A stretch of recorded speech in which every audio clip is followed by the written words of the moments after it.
నమస్కారం. తెలంగాణ రాష్ట్రంలోని వృద్ధులు తీసుకుంటున్నటువంటి పెన్షన్లను కేంద్రం వాటా ఎంత, రాష్ట్రం వాటా ఎంత?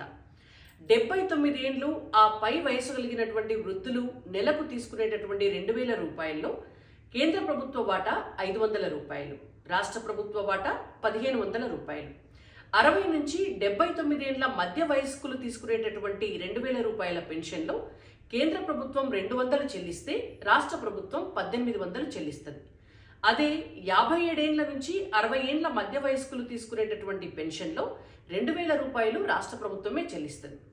ఆ 3 సంవత్సరాలు మినహాయిస్తే 60 ఏళ్లు ఆ పైబడినటువంటి వయస్కులు తీసుకునేటటువంటి పెన్షన్లో ప్రతి పెన్షన్లో కూడా కేంద్ర ప్రభుత్వ వాటా ఉంటుంది. దేశవ్యాప్తంగా కూడా కేంద్ర ప్రభుత్వం 60 ఏళ్లు ఆ పైబడినటువంటి వాళ్ళకి ఇందాక మనం అనుకున్నటువంటి లెక్కల్లో తన వాటాగా పెన్షన్ సొమ్ము చెల్లిస్తుంది. ప్రజా సంక్షేమమే మోడీ ప్రభుత్వ లక్ష్యం. భారత్ మాతాకి జై. జై తెలంగాణ.